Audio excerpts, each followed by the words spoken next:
बिस्मिल्लाहिर्रहमानिर्रहीम। अस्सलाम वालेकुम students, I am Shah Faisal. आज एक बार फिर एक नई वीडियो लेक्चर के साथ हाजिर हूँ। आज हम पढ़ेंगे इंशाल्लाह एफएससी पार्ट 1 मतलब first year biology chapter number 1 में लेक्चर नंबर 3। ठीक है, जो चैप्टर नंबर 1 हमने स्टार्ट किया है सेल स्ट्रक्चर एंड फंक्शन, मतलब सेल जो चैप्टर स्टार्ट है उसी में हम आज पढ़ेंगे लेक्चर नंबर 3। ठीक है, जो हमने स्टार्ट किया है techniques used in cell biology. ठीक है, वो टॉपिक हमने स्टार्ट किया जिसमें पार्ट 1 हमने पढ़ा था माइक्रोस्कोपी। आज हम पढ़ेंगे इंशाल्लाह स्टेनिंग के बारे में। ठीक है, तो स्टेनिंग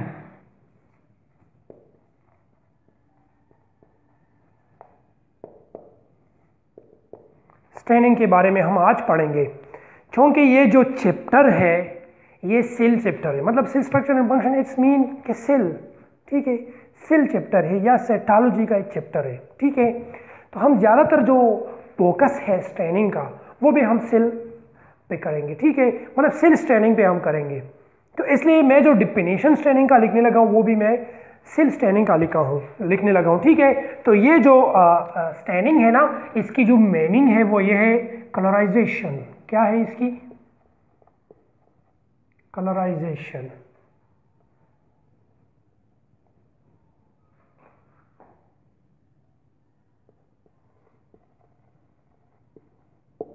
कलराइजेशन, ठीक है।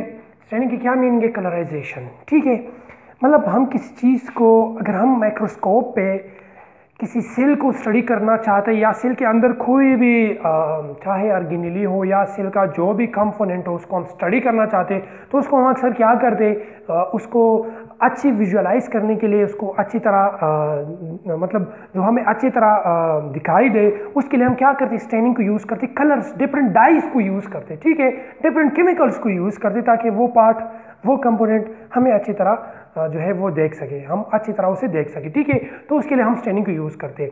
तो यहाँ पे हम जो स्टेनिंग की डिफिनीशन लिखी वो हम मेजॉरिटी फोकस करेंगे सेल स्टेनिंग पे, क्योंकि हमारा जो चैप्टर है वो सेल का है। तो हम किस चीज़ पे फोकस करेंगे? सेल स्टेनिंग पे हम फोकस करेंगे। ठीक है, तो सेल स्टेनिंग का डिफिनीशन में लिखने लगा हूँ कि cell staining is a technique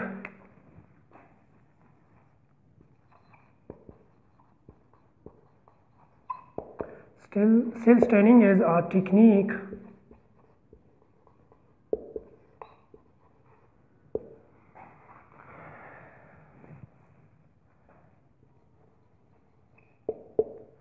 that is used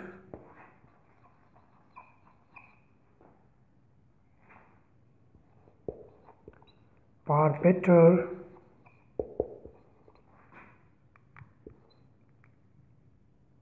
visualisation. ठीक है,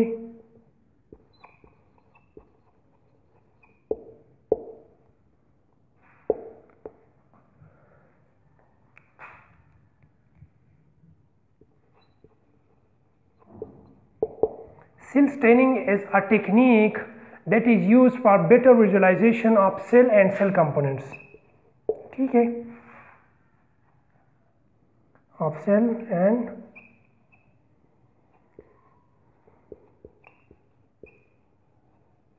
cell components under a microscope. ठीक है, क्योंकि इसके बाद जब हम इसको इसके ऊपर कलर अप्लाई करते तो फिर हम माइक्रोस्कोप के अंदर इसको विजुअलाइज करते ना, इसकी एग्जामिनेशन करते हैं। सो अंडर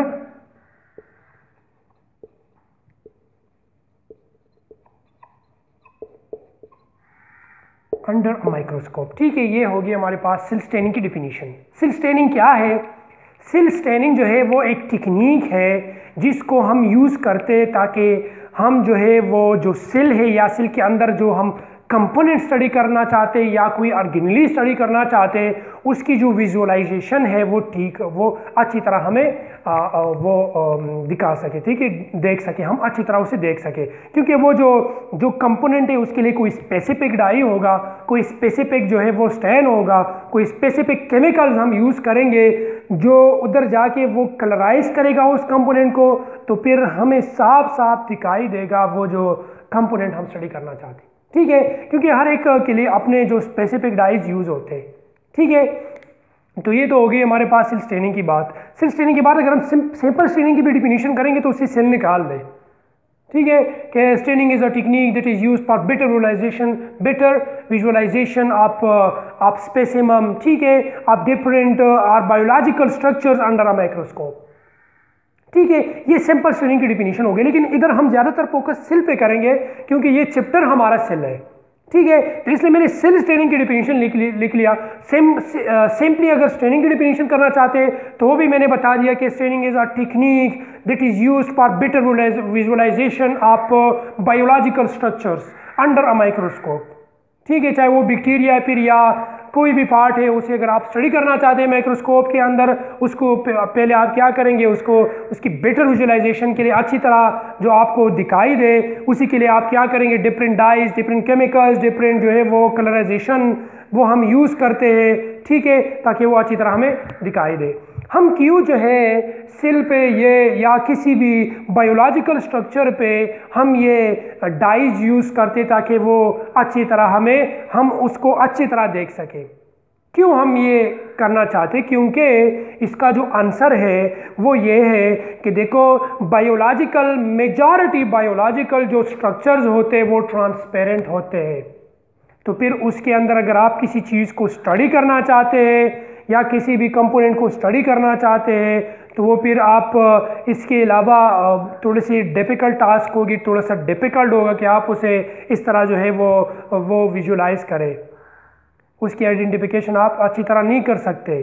ठीक है, तो इसलिए हम क्या करते हैं, डाई को यूज़ करते हैं, डिफरेंट केमिकल्स को यूज़ करते हैं। ठीक है, डिफरेंट स्टेन को यूज़ करते हैं, जिसे हम इस टेक्निक को फिर हम स्टेनिंग कहलाते हैं। ठीक है, इस टेक्निक को हम क्या कहते हैं, स्टेनिंग कहते हैं। तो आंसर मिल गया इसका कि क्यों जो है हम बायोलॉजिकल स्ट्रक्चर्स पे डिफरेंट डाइज अगर हम उसकी एग्जामिनेशन करना चाहते हैं अंडर द माइक्रोस्कोप, तो फिर हम क्यों वो बायोलॉजिकल स्ट्रक्चर को हम स्टेन करते हैं, तो उसी का आंसर ये है कि मेजॉरिटी जो बायोलॉजिकल स्ट्रक्चर्स होते हैं वो क्या होते हैं, वो ट्रांसपेरेंट होते हैं। ठीक है, जैसे आप सलेवा को ले लें, सलेवा ट्रांसपेरेंट ही है। ठीक है, इसके अलावा अगर आप ऑनियन सिल को ले लें तो वो भी ट्रांसपेरेंट है। इसके अलावा बहुत सारे ऐसी चीज़ें हैं जो बायोलॉजिकल स्ट्रक्चर है वो ट्रांसपेरेंट है। ठीक है, तो उसकी जो स्टडी है, उसकी जो एग्जामिनेशन है वो फिर थोड़ी सी डिफ़िकल्ट होगी। ठीक है, तो इसलिए फिर हम डाई को यूज़ करते, स्पेसिफिक कंपोनेंट्स को स्टडी करने के लिए स्पेसिफिक डाई यूज़ हम करते हैं। ठीक है, तो फिर उसकी जो विजुअलाइजेशन है वो हमें वो फिर हम अच्छी तरह कर सकते हैं। ठीक है, तो इसलिए हम डिफरेंट स्टेन को यूज़ करते हैं। ठीक है, इसके अलावा बहुत सारे जो है वो इसके अलावा जो दो मेन टाइप्स है इसके जो स्टेनिंग के जो है वो दो मेन टाइप्स भी है। ठीक है,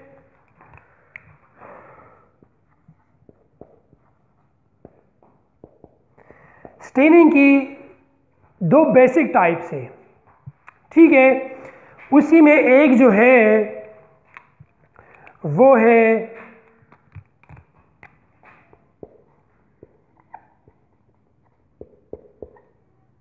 सिंपल स्टेनिंग और दूसरा जो है वो है differential staining. Differential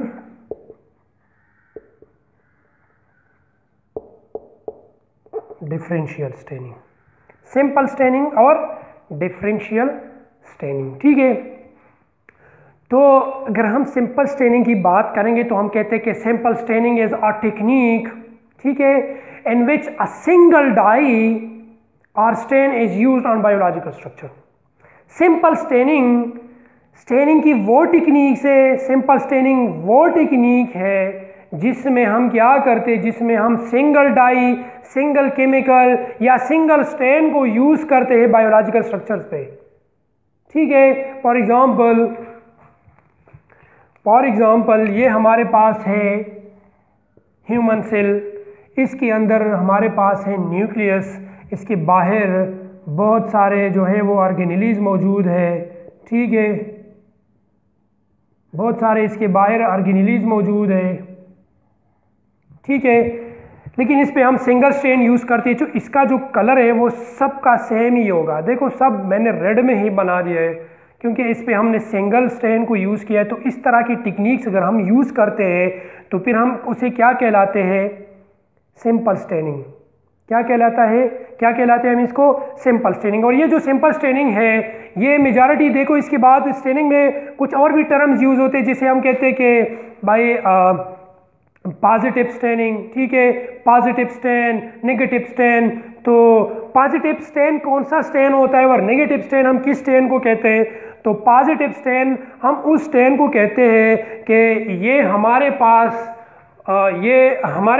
for example एक स्लाइड है, ठीक है, ये क्या है, ये एक स्लाइड है, ठीक है, इसके अंदर हमने किसी स्पेसिमम को रखा है, चाहे वो जो भी चीज़, फॉर एग्जांपल वो क्या है, वो बैक्टीरिया है या वो एक सेल है, जो भी है, ये फॉर एग्जांपल इसके अंदर हमने एक सेल को रखा है, क्या है, एक सेल को हमने रखा है स्लाइड के ऊपर, और हम इसको माइक्रोस्कोप के अंदर स्टडी करना चाहते, तो इस पर हमने एक स्टेन को अप्लाई किया। किस चीज़ को किया, स्टेन को अप्लाई किया, किसी डाई या किसी कलर को हमने अप्लाई किया है। तो ये जो सारा सेल है ये क्या हो गया है, ये कलरफुल हो गया है, एक ही कलर हमें नजर आ रहे हैं, जितने भी पार्ट्स इस सिल के वो सारे एक ही कलर में नजर आते हैं, ठीक है, अगेंस्ट द बैकग्राउंड। तो इसको हम कहते हैं पॉजिटिव स्टेन, कि हम स्पेसिमम को स्टेन करते हैं, बैकग्राउंड को नहीं करते। सिर्फ स्पेसिमम को जब हम स्टेन करेंगे, ठीक है, अगेंस्ट द बैकग्राउंड, मतलब कि बैकग्राउंड को हम स्टेन नहीं करते, बल्कि सिर्फ वो जो स्पेसिमम है वो उस डाई, उस कलर या उस केमिकल को एब्जॉर्ब करता है, वो स्पेसिमम सिर्फ स्पेसिमम ही एब्जॉर्ब करते, बैकग्राउंड नहीं करता। तो उसे हम फिर क्या कहलाते हैं, पॉजिटिव स्टेन। और नेगेटिव स्टेन कौन सा स्टेन होता है, नेगेटिव स्टेन वो स्टेन होता है, इसकी अपोजिट है, पॉजिटिव की अपोजिट है, मीन कि हम एक ऐसे स्पेसिमम को स्टडी करते हैं जो कलर्स को नहीं लेता, जो डाई को एब्जॉर्ब नहीं करता। तो फिर हम क्या करते हैं, और उसकी बेटर विजुलाइजेशन हम करना चाहते हैं, हम उसे अच्छी तरह स्टडी करना चाहते हैं, अच्छी तरह हम उसकी एग्जामिनेशन करना चाहते हैं। तो फिर हम क्या करते हैं, उसी पे भी हम डाई यूज़ करते हैं, लेकिन वो डाई जाके बैकग्राउंड के साथ वो फिक्स हो जाता है, बैकग्राउंड जो है उसकी कलरफुल हो जाती है, लेकिन वो जो स्पेसिमम है वो कलरलेस उधर ही रहता है, ठीक है, लेकिन बैकग्राउंड क्या हो गया है, कलरफुल हो गया है, और जो स्पेसिमम था वो कलरलेस रह गया। तो तो इस तरह के स्टेनिंग को, इस तरह के स्टेन को हम कहते हैं नेगेटिव स्टेन, कि बैकग्राउंड क्या हो गया है, कलरफुल हो गया है, और स्पेसिमम वो डाई को, वो केमिकल्स को, उस स्टेन को वो एब्जॉर्ब नहीं कर रहा था, लेकिन उसकी बैकग्राउंड को हमने एब्जॉर्ब किया, तो फिर हम उसको अच्छी तरह विजुलाइज कर सकते हैं। तो इस तरह के स्टेन को हम नेगेटिव स्टेन कहते हैं। और पॉजिटिव स्टेन मैंने बता दिया है कि एक स्पेसिमम है, वो हम माइक्रोस्कोप पे स्टडी करना चाहते हैं, उसको हमने स्लाइड पे लगा दिया है उस स्पेसिमम को, और हम उस पर डाई यूज़ करते हैं, तो वो डाई कौन एब्जॉर्ब कर रहा है, स्पेसिमम एब्जॉर्ब कर रहा है, लेकिन बैकग्राउंड नहीं कर रहा। तो इस तरह के जो स्टेन है इसे हम कहते हैं पॉजिटिव स्टेन। तो ये जो सिंपल स्टेन है ये पॉजिटिव स्टेन है, ये क्या है, पॉजिटिव स्टेन है, कि एक ही कलर लेता है, बस सिंपल एक ही कलर, सबका एक ही कलर होता है, सिंगल डाई हम यूज़ करते हैं, ठीक है। तो इसको हम कहते हैं सिंपल स्टेनिंग। इसके अलावा जो दूसरी हम बात करते हैं, दूसरी जो मेन टाइप है वो डिफरेंशियल है। इससे सिंपली पता चल जाते हैं, इसकी नेम से हमें पता चल जाते हैं। डिफरेंशियल स्टेनिंग में हम क्या करते हैं, हम इसी तरह का डिफिनीशन है कि differential staining as a technique, ठीक है, differential staining as a technique in which more than one dye or chemical or stains are used on biological structure, कि हम एक से ज़्यादा डाई या कलर्स या केमिकल्स यूज़ करते हैं एक बायोलॉजिकल स्ट्रक्चर्स पे। फॉर एग्जांपल ये हमारे पास इसी तरह का एक सिल है, लेकिन डिफरेंशियल स्टेनिंग हम करना चाहते हैं, तो हम क्या करेंगे, वही स्लाइड है, वही सिल है, इसके अंदर जो सिल होगा उसकी सिल मेम्ब्रेन की कलर हमारे पास फॉर एग्जांपल ये हो गई, न्यूक्लियस की कलर फॉर एग्जांपल ये हो गई, ठीक है। इस फॉर एग्जांपल हमने 2 डाई को यूज़ किया है, सिंपल 2 डाइज को यूज़ किया है, 2 कलर्स को यूज़ किया है, और वो दोनों कलर जो है वो स्पेसिफिक थे। एक सेल मेम्ब्रेन के लिए स्पेसिफिक था और दूसरा जो स्पेसिफिक था फॉर एग्जांपल वो न्यूक्लियस के लिए स्पेसिफिक था। तो जब हम दोनों डाई इस पे यूज़ करेंगे तो जो कलर सेल मेम्ब्रेन के लिए स्पेसिफिक था वही कलर वो सेल मेम्ब्रेन लेगा, और दूसरी जो न्यूक्लियस के लिए स्पेसिफिक था वो कलर न्यूक्लियस ही लेगा। तो फिर देखो दो डाइस को अगर हम किसी बायोलॉजिकल स्ट्रक्चर्स पे एक से ज़्यादा डाई या केमिकल यूज़ करते तो इस तरह की टेक्निक को, इस तरह की स्टेनिंग को हम डिफरेंशियल स्टेनिंग कहलाते हैं। Got it? ठीक है। इसके बाद आ जाते हम वाइटल स्टेन की तरफ। ठीक है।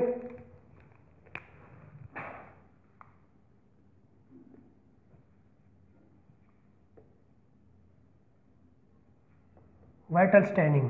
ठीक है, वाइटल स्टेनिंग। ठीक है, हम कहते हैं कि some stain when used in low concentration, ठीक है, और low concentration are non toxic, ठीक है, और non toxic for biological structures or for tissues, ठीक है, for living tissues is called vital stand.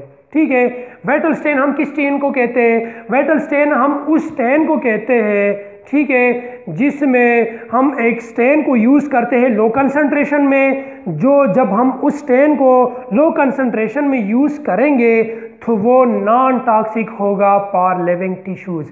For example हम एक लिविंग टिश्यूज़ को स्टडी करना चाहते हैं, ठीक है, एग्जामिनेशन हम उसकी करना चाहते हैं अंडर द माइक्रोस्कोप, और हम उस पर डाई यूज़ करना चाहते हैं फॉर बेटर विजुअलाइजेशन, तो हम क्या करेंगे? हम उस डाई को लो कंसंट्रेशन में यूज़ करेंगे। तो फिर जब हम उसे लो कंसंट्रेशन में यूज़ करेंगे तो फिर वो नॉन टॉक्सिक होगा उसी बायोलॉजिकल स्ट्रक्चर या उसी लिविंग टिश्यूज़ के लिए। तो फिर हम इस तरह के जो स्टेनिंग है, जो स्टेन है, उसे हम वाइटल स्टेन कहलाते हैं। उसे हम क्या कहलाते हैं? Vital stain.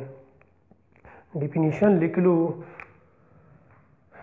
कि सम स्टेन्स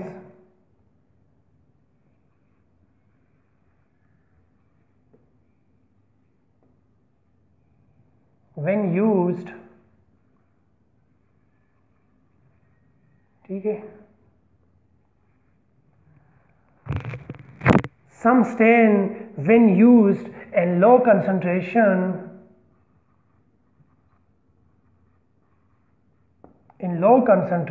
are non-toxic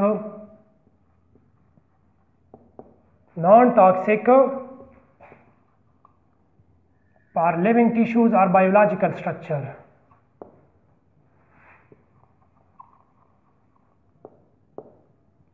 कार्ड, इसे हम क्या कहलाते हैं? वाइटल स्टेन कहलाते हैं। इसे हम क्या कहलाते हैं? Vital stain. कि बाद स्टेन ऐसे होते हैं जो हम लो कंसंट्रेशन में यूज़ करते हैं, और जब हम उसे लो कंसंट्रेशन में यूज़ करते हैं तो वो नॉन टॉक्सिक होगा लिविंग टिश्यूज़ के लिए। तो फिर इस तरह के स्टेन को जो हम लो कंसंट्रेशन में यूज़ करते हैं ताकि वो टॉक्सिसिटी लिविंग टिश्यूज़ पे शो ना करे, तो इस तरह के स्टेन को हम क्या कहलाते हैं? Vital stain. जिसकी मेन दो एग्जांपल है जो हम मेजॉरिटी लेबॉर्ट्रीज में यूज़ करते हैं, उसी में एक है एग्जांपल,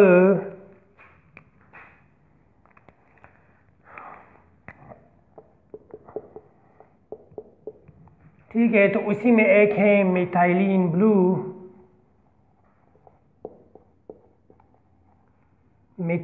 ब्लू, और साथ में जिसे हम न्यूट्रल रेड कहते हैं जो कि है सेप्रानिन, वो हो गया हमारे पास सेप्रानिन। ये दो हमारे पास जो है वो वाइटल स्टेन है जो नॉन टॉक्सिक है फॉर लिविंग टिश्यूज़। तो अब याद रखें, अगर आप किसी लिविंग टिश्यूज़ को अंडर द माइक्रोस्कोप स्टडी करना चाहते हैं तो आप कौन से डाई को यूज़ करोगे? मिथाइलिन ब्लू और सेप्रानिन, ताकि वो, क्योंकि ये दोनों नॉन टॉक्सिक है, लो कंसंट्रेशन में हम यूज़ करते हैं। लो कंसंट्रेशन में हम इसलिए यूज़ करते हैं ताकि क्योंकि इसकी जो लो कंसंट्रेशन है वो बराबर है ठीक है, एक बेटर विजुअलाइजेशन के लिए बराबर है। तो फिर ये नॉन टॉक्सिक होगी एक लिविंग टिश्यूज़ के लिए, एक लिविंग बायोलॉजिकल स्ट्रक्चर्स के लिए। तो फिर हम उसे क्या कहलाते हैं, वेटल स्टेनिंग कहलाते हैं, और उसी के लिए हम यूज़ करते हैं मिथाइलिन ब्लू और सेपरानिन। ये इसकी बेटर एग्जांपल है, गुड एग्जांपल है, जो मेजॉरिटी लेबॉर्ट्रीज में पड़े रहते हैं। ठीक है, हम अक्सर इसी पे जो है वो एक्सपेरिमेंट्स परफॉर्म करते हैं। ठीक है, इसके अलावा जो है इधर हम दूसरी बात करेंगे काउंटर स्टेन के बारे में।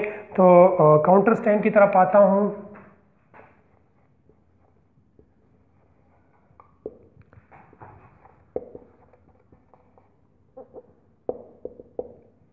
काउंटर स्टेन और ये जो डिफरेंशियल स्टेनिंग है, ये एक दूसरे के साथ मिला जुला है। ठीक है, दोनों में एक जैसी बातें हम करते। ठीक है, जिस तरह हम ये काउंटर स्टेनिंग की जो हम डिफिनीशन करना चाहते हैं काउंटर स्टेन की, तो हम इस तरह करते हैं कि for obtaining contrast colour tissues are coloured या tissues are stained with 2 or more than 2 stains called counter stain. किस तरह इसकी जो डिफिनीशन हम करते हैं, हम कहते हैं कि for obtaining what? For obtaining contrast color, ठीक है, for obtaining contrast color tissues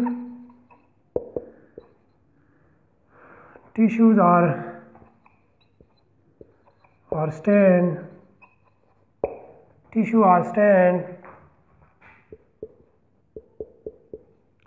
with 2 or more than 2 dye called counter stain. Counter stain हम किस स्टेन को कहते हैं कि अगर आप कंट्रास्ट कलर को लेना चाहते हैं, जिस तरह मैंने इधर एग्जांपल दिया है। कंट्रास्ट मीन कि आप फॉर एग्जांपल 2 कंपोनेंट्स को स्टडी करना चाहते हैं, जो मैं इधर एग्जांपल दे रहा हूँ कि फॉर एग्जांपल आप एक सेल मेम्ब्रेन और न्यूक्लियस को स्टडी करना चाहते हैं। ठीक है, तो इन दोनों को कंट्रास्ट रखने के लिए, इन दोनों की बेटर विजुअलाइजेशन के लिए, ताकि आपको आसानी से पता चले कि इसमें न्यूक्लियस कौन सा है, इसमें सेल मेम्ब्रेन कौन सा है, तो इन दोनों के लिए आप 2 डाई को यूज़ करोगे। तो इन दोनों की जो कलर होगी, जो स्टेन होगी, वो क्या होगी, कंट्रास्ट होगी, मतलब कंट्रास्ट कलर हो गई। ठीक है, तो इस तरह के स्टेनिंग को हम काउंटर स्टेनिंग कहलाते हैं। इस तरह के स्टेन को हम काउंटर स्टेन कहलाते हैं कि आप जो है कंट्रास्ट कलर को लेना चाहते हैं, 2 या 2 से ज़्यादा सेल के अंदर जो या किसी स्पेसिमम के अंदर कोई कंपोनेंट्स मौजूद है, 2 या उससे ज़्यादा, और उसको आप क्या करना चाहते हैं, उन दोनों को या उन तीनों को या उन चारों को आप स्टडी करना चाहते हैं, एग्जामिनेशन उसकी करना चाहते हैं, तो उसके लिए आप 2, 3 या 4 डाइज को जो है वो यूज़ करोगे। ठीक है, तो इस तरह के स्टेन को हम काउंटर स्टेन कहलाते हैं। क्या कहलाते हैं उस तरह के स्टेन को? काउंटर स्टेन कहलाते हैं। इसके बाद हम बात करेंगे टेम्पररी स्टेन की। टेम्पररी स्टेन, तो टेम्पररी स्टेन में हम कहते हैं कि अ stand which can be removed from tissues, a stain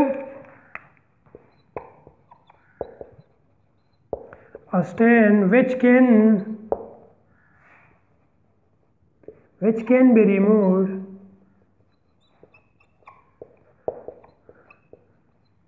from tissues और बायोलॉजिकल स्ट्रक्चर। आप जिस चीज़ को स्टडी करना चाहते हैं उससे वो कलर दोबारा जा सकता है, वो डाई दोबारा जा सकती है किसी केमिकल्स के ज़रिए से या डिस्टल वाटर के ज़रिए से, तो फिर हम उसे टेम्पररी स्टेन कहलाते हैं। ठीक है, तो मैं टिश्यू या सेल जो भी आप लोग लिखना चाहते हैं, ठीक है, from tissues,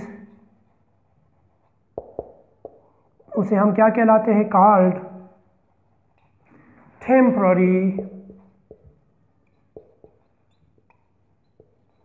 temporary stand.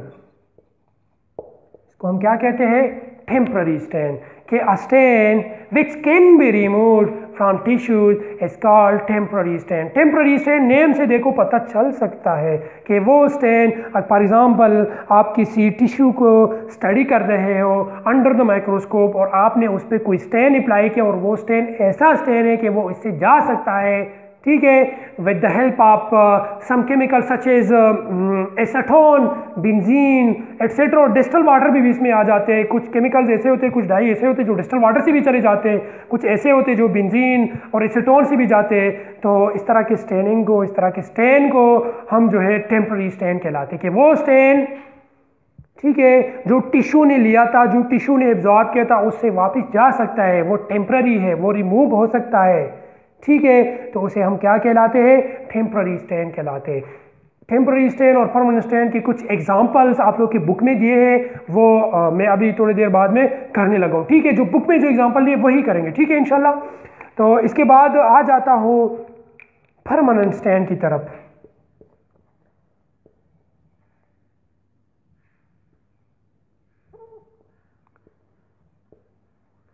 Permanent stand की जो डिफिनीशन है वो इसकी उलट है कि a stain which cannot be removed from tissues is called permanent stain. A stain which can't be removed from tissue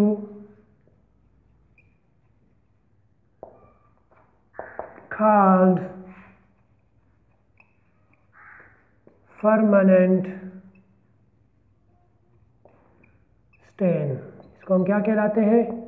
permanent stand कहलाते हैं, कि वो स्टेन, फॉर एग्जांपल आप कोई परमानेंट स्लाइड बनाना चाहते हैं तो उस पर हम मेजॉरिटी परमानेंट स्टेन को यूज़ करते ताकि वो उसे दोबारा ना जा सके, ठीक है। तो इस तरह परमानेंट स्टेन हम किस स्टेन को कहते हैं कि फॉर एग्जांपल आप किसी सेल, किसी ऑर्गेनिज्म, किसी बायोलॉजिकल स्ट्रक्चर्स को स्टडी करना चाहते हैं और उस पर आपने एक स्टेन को अप्लाई किया, एक डाई को अप्लाई किया, एक केमिकल को अप्लाई किया है फॉर कलराइजेशन, ठीक है, और वो उसने एब्जॉर्ब किया तो उसने परमानेंटली एब्जॉर्ब किया, फिर उससे वो रिमूव नहीं होगा।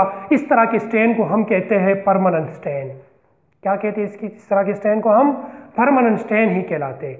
तो ये कुछ टर्म्स थे, कुछ डिफिनीशंस थे जो स्टेनिंग में यूज होते। इस तरह इसके अलावा भी बहुत सारे हैं, ठीक है, लेकिन उस तरफ में नहीं जा रहा, ठीक है, क्योंकि कोर्स के साथ ही जाएंगे। इधर भी मैंने कुछ एक्स्ट्रा भी पढ़े ताकि आप लोगों के कंसेप्ट जो है वो क्लियर हो जाए। जिस तरह ये सिंपल स्टेनिंग और डिफरेंशियल स्टेनिंग को मैंने एक्स्ट्रा ही पढ़ा है, ये चीज़ें उधर मौजूद है बुक में, लेकिन इसको इस तरह एक्सप्लेन नहीं किया है, इस तरह जो है इसकी डिफिनीशंस नहीं लिखी है, ठीक है।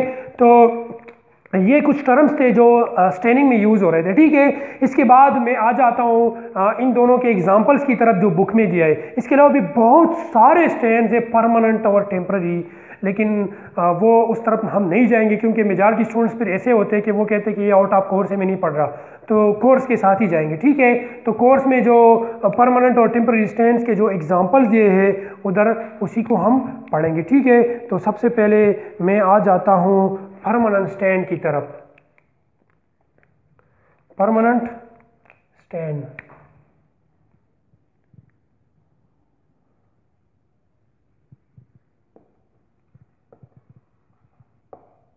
परमानेंट स्टेन्स की जो एग्जांपल्स बुक में दिए उसको हम पढ़ेंगे, ठीक है। तो परमानेंट स्टेन में जो एग्जांपल दिया है उसी में एक है एलानिन ब्लू, ठीक है, एनालिन ब्लू। एनालिन ब्लू को उधर जो है एक एग्जांपल दिया है। तो ये एनालिन ब्लू अगर आप किसी फंगल हाइवी को स्टडी करना चाहते हैं या उस फंगस के स्पोर्स को, जो उसमें जो रिप्रोडक्टिव स्पोर्स मौजूद है उसको स्टडी करना चाहते हैं, तो आप कौन से डाई को यूज़ करोगे जो परमानेंट है। अगर आप permanent, for example permanent slide को बनाना चाहते हैं या परमानेंट नहीं बनाना चाहते, उसको स्टडी किया फिर आपने गिरा दिया उस स्लाइड को, ठीक है, तो उसके लिए हम कौन से डाई को यूज़ करते हैं, तो वो हम यूज़ करते हैं एनालिन ब्लू। एनालिन ब्लू जो है हम किस चीज़ के लिए यूज़ करते हैं, तो और इसकी जो कलर होती है एनालिन ब्लू की वो ब्लू ही होती है, ठीक है। इसकी जो कलर होती है वो कौन सी होती है, ब्लू होती है। इधर मैं लिखने लगा हूं स्ट्रैंड, इसके बाद कलर, इसकी जो पैनल कलर होगी, ठीक है। और इसकी जो है हम किस चीज के लिए यूज करते हैं, मतलब यूज फॉर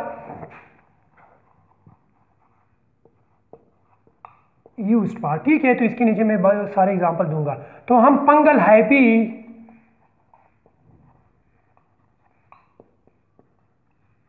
और साथ में उसके जो फंगस के जो स्पोर्स है, इसको अगर आप स्टडी करना चाहते हैं परमानेंट स्ट्रेन से, तो उसके लिए हम यूज करते हैं एनाइलिन ब्लू। हैप्पी जो है ये इसकी एक जो फंगस है उसमें एक लांग और फिलामेंटस एक स्ट्रक्चर मौजूद होता है, ठीक है। जो उसके बाद वो उसकी जो डिवीजन हो जाती है, फिर उससे जो है माइसीलियम बन जाते हैं, और कहते हैं कि ये जो फंगस है इसकी जो स्ट्रक्चर और फंक्शन यूनिट ही हैप्पी होती है, ठीक है। तो अगर आप किसी फंगस, ठीक है, किसी पंजाई की अगर आप जो है पंजाई जो है वो प्लूरल है और फंगस जो है, ठीक है, फंगस हम किसको कहते हैं, फंगस हम कहते हैं सिंगुलर को, ठीक है। तो अगर आप किसी फंगल हैप्पी को स्टडी करना चाहते हैं, ठीक है, अंडर द माइक्रोस्कोप, तो आप कौन से डाई को यूज करोगे, एनाइलिन ब्लू, जो कि एक परमानेंट स्टेन है। इसको हम यूज करते हैं फॉर द बेटर विजुअलाइजेशन, ठीक है, for the good visualization of fungal hyphae and fungal spores and fungal reproductive spores.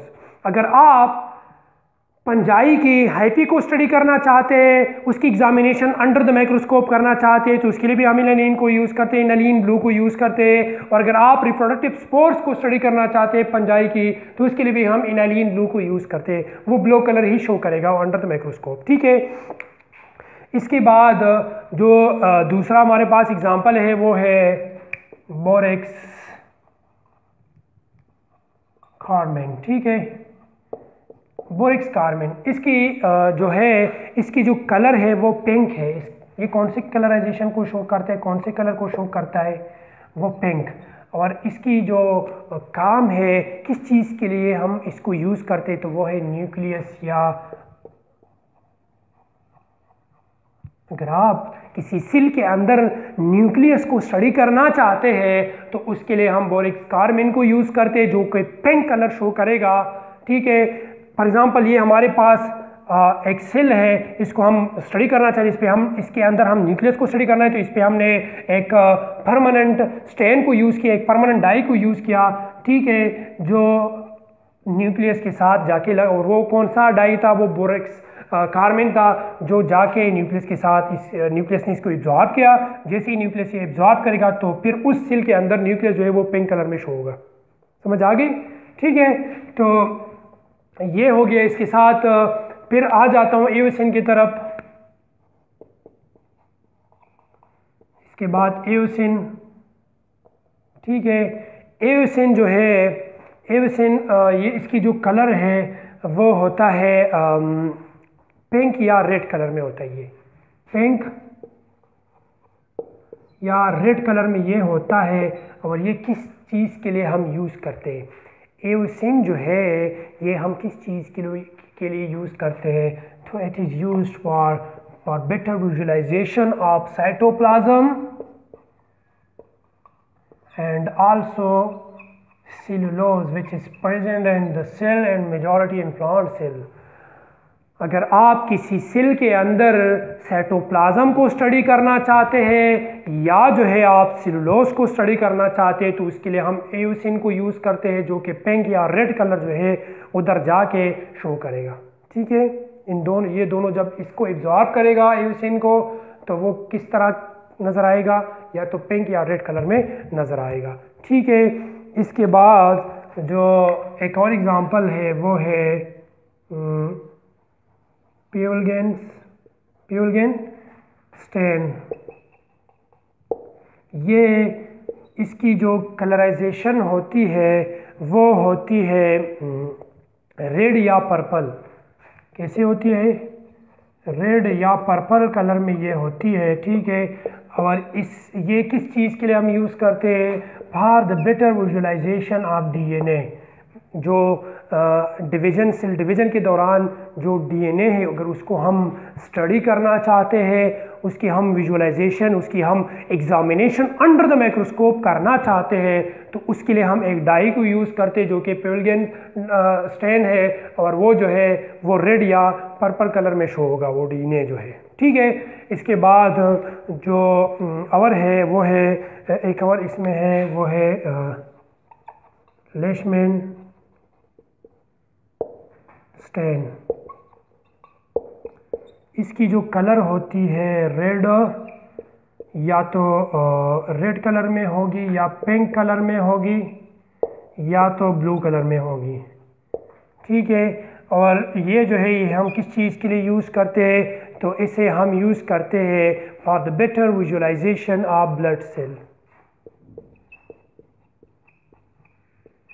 अगर आप ब्लड सेल्स को स्टडी करना चाहते हैं अंडर द माइक्रोस्कोप, तो उसके लिए हम एक डाई को यूज़ करते हैं जो कि है लेशमैन स्टेन, और वो जब ब्लड पे जाके जब ब्लड उसे एब्जॉर्ब करेगा तो वो ब्लड रेड, पिंक या ब्लू कलर में नज़र आएगा। ठीक है, इसके बाद जो है वो मिथाइलिन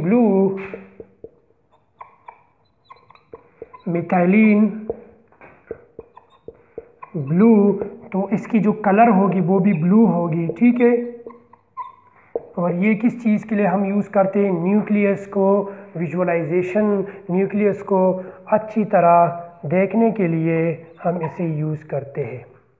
ठीक है, अगर आप किसी सेल के अंदर न्यूक्लियस को स्टडी करना चाहते हैं तो उसके लिए हम इसे भी यूज़ कर सकते हैं, इसे भी यूज़ करते हैं जो कि ब्लू कलर शो करेगा न्यूक्लियस को। ठीक है, इसके बाद एक और रहता है जो कि है सेफ्रानिन या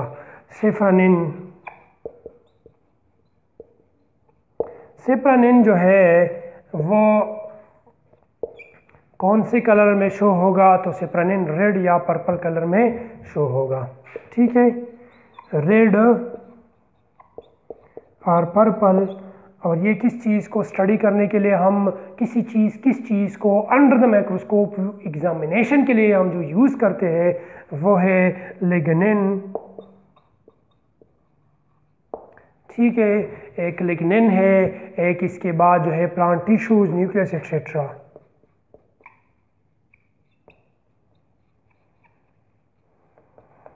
ठीक है, अगर आप किसी प्लांट टिश्यू या किसी सेल के अंदर जो लिग्निन है, या सेल मेम्ब्रेन के अंदर सेल वाल के अंदर जो लिग्निन पाए जाते हैं, अगर आप उसी को विजुअलाइज करना चाहते हैं, उसकी एग्जामिनेशन करना चाहते हैं अंडर द माइक्रोस्कोप, तो फिर आप उसके लिए एक डाई को यूज़ करते हैं जो कि है सेफ्रानिन। और ये सेफ्रानिन ये जाके ये एब्जॉर्ब करेगा, या ये जो है या ये, इन दोनों में, चाहे आप जिसके लिए फॉर एग्जांपल अगर आप प्लांट टिश्यू को विजुलाइज करना चाहते हैं तो उसके लिए भी आप सेफ्रानिन को यूज़ करते हैं, या अगर लिग्निन को स्टडी करना चाहते हैं तो उसके लिए भी आप जो है वो सेफ्रानिन यूज़ करते हैं। ठीक है, तो ये जाके उधर इसके साथ ये एब्जॉर्ब करेगा, इसे जब एब्जॉर्ब करेगा तो ये, तो फिर या ये अगर आप लिग्निन को स्टडी करना चाहते हैं तो या लिग्निन रेड कलर में शो होगा या पर्पल में। अगर आप प्लांट टिश्यू को स्टडी करना चाहते हैं तो प्लांट टिश्यू भी या रेड या पर्पल कलर में शो होगा हमें। ठीक है, तो ये थे कुछ एग्जाम्पल जो आप लोग की बुक में दिए थे परमानेंट टिश्यूज़ के, जिसे हमने डिस्कस किए। ठीक है, इसके बाद रह जाता है टेम्पररी स्टेन।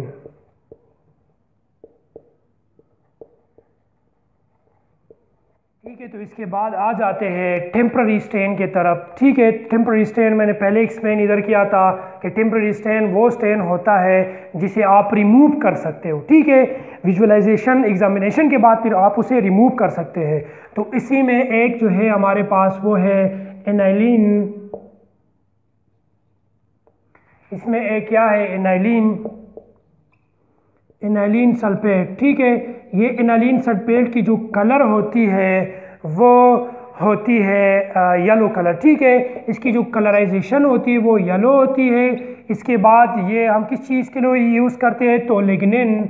अगर आप लिग्निन को स्टडी करना चाहते हैं अंडर द माइक्रोस्कोप, उसकी एग्जामिनेशन करना चाहते हैं, तो उसके लिए हम एनाइलिन सल्फेट को यूज़ करते हैं जो एक टेम्पररी स्टेन है। वो कौन से कलर शो करेगा, ड्यूरिंग द एग्जामिनेशन अगर आप इसको यूज़ करोगे तो वो येलो कलर जो है वो कौन सी, ये लिग्निन जो है वो इस टेम्पररी स्ट्रैंड को एब्जॉर्ब करेगा, जब इसे एब्जॉर्ब करेगा तो वो येलो कलर में शो होगा। ठीक है, इसके बाद हम यूज़ करते हैं आयोडीन। ठीक है, हम यूज़ करते हैं आयोडीन सोल्यूशन को।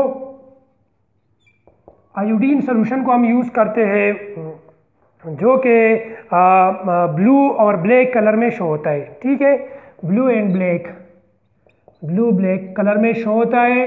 ठीक है, और ये किस चीज़ के लिए हम यूज़ करते हैं, तो इसे हम यूज़ करते हैं स्टार्च की एग्जामिनेशन के लिए। अगर आप किसी प्लांट सेल में या किसी कंपोनेंट में आप जो है स्टार्च को स्टडी करना चाहते हैं, ठीक है, तो उसके लिए हम एक टेम्पररी स्ट्रैंड को यूज़ करते हैं जो कि है आयोडीन सोल्यूशन। वो जाके स्टार्च जो है इस आयोडीन सोल्यूशन को एब्जॉर्ब करेगा, जब एब्जॉर्ब करेगा तो स्टार्च ब्लू ब्लैक कलर में शो होगा। ठीक है, तो फिर आसानी से हम उसकी एग्जामिनेशन कर सकते हैं। इसके बाद एक और है जो कि है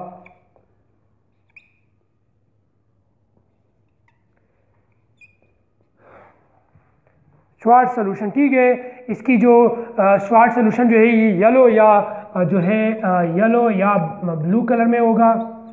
ठीक है, और ये हम किस चीज़ को विजुअलाइजेशन के लिए यूज़ करते हैं, तो इसकी जो विजुअलाइजेशन के लिए हम इसको यूज़ करते हैं वो है क्यूटिन।